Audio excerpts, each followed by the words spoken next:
a glass of wine after a hard day, a beer to take the edge off. Millions of people do it without a second thought, certain it's harmless, certain it fades once the stress passes. But what if it doesn't fade?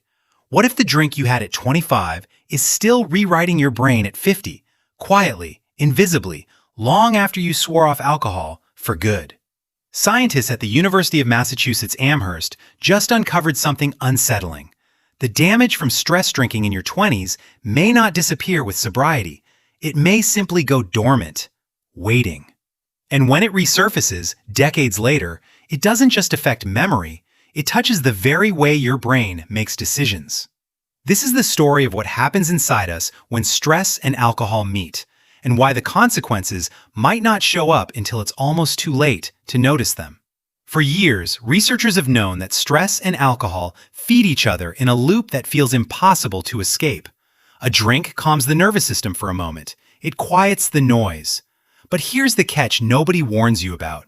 Each time alcohol does that job, the brain leans on it a little more, and its own natural ability to regulate stress grows a little weaker. So the next time life gets hard, you need more. Not because you're weak, because your brain has quietly outsourced a function it used to handle on its own. And it gets worse. Heavier drinking often leads to poor choices, and poor choices create new stress, missed responsibilities, strained relationships, regret. The very thing you drank to escape becomes something alcohol keeps generating. It's a cycle, and like most cycles, it doesn't just repeat, it reshapes the machinery underneath. That's exactly what Elena Vazey wanted to understand. As a neuroscientist studying the circuitry behind human decision-making, she had a simple but haunting question. If someone drinks heavily to cope with stress in their 20s, what does that do to their brain 30 years later, long after the drinking has stopped? We all know that drinking can often lead to poor decision-making, Vazey explained, but we wondered how early adulthood drinking, combined with stress, affects that circuitry, especially as we grow older.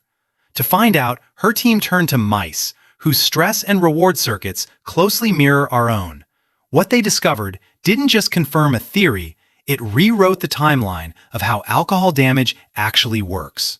Mice exposed to both stress and alcohol in early adulthood showed something the researchers didn't expect from either factor alone.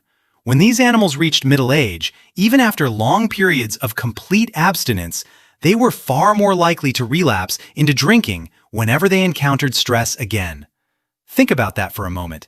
Not weeks of abstinence, not months, long stretches of sobriety, and still, the pull returned the instant stress reappeared. The brain, it seems, doesn't forget.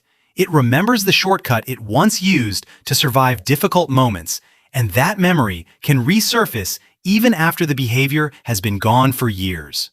But there was something even more revealing hidden in the data. The researchers expected to see problems with learning and memory, the kind of decline people usually associate with aging and alcohol. Instead, they found almost no difference there between mice with a history of stress drinking and those without it. The real damage was somewhere else entirely. It showed up in cognitive flexibility, the ability to adjust quickly when circumstances change, to let go of an old strategy the moment it stops working and adopt a new one without hesitation. This is not a small thing.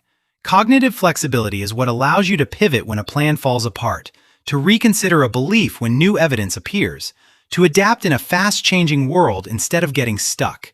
It's one of the traits most closely tied to healthy aging, and one of the first things that begins to erode in patterns associated with dementia and Alzheimer's disease. So the story quietly shifts. This was never only about relapse risk. It's about something deeper, a change in how flexible and adaptable the aging brain remains, planted decades earlier by a habit many assumed had no lasting consequence. And that changes how we should think about early recovery altogether. For a long time, treatment for alcohol use disorder has focused almost entirely on one goal: stop drinking, stay stopped. But if the brain carries forward changes that surface only in middle age, then stopping the behavior might not be the finish line researchers once believed it was. The damage doesn't announce itself immediately. It waits in the architecture of the brain, shaping how a person handles stress, how easily they adapt, how vulnerable they remain to relapse. sometimes for the rest of their life. Which raises an uncomfortable question. How many people walking around today, decades sober, proud of leaving alcohol behind, are still carrying an invisible fingerprint from choices made in their 20s? Not a craving they can feel, not a memory they can name, just a quiet shift in the wiring, waiting for the right amount of stress to reveal itself. Vazey believes understanding this circuitry is the key to something bigger than prevention. It could reshape how we treat people years after they've already quit, addressing not just the behavior, but the lasting architecture stress and alcohol leave behind. Because maybe recovery was never just about the years someone stops drinking. Maybe it's about everything the brain quietly remembers long after the glass is empty.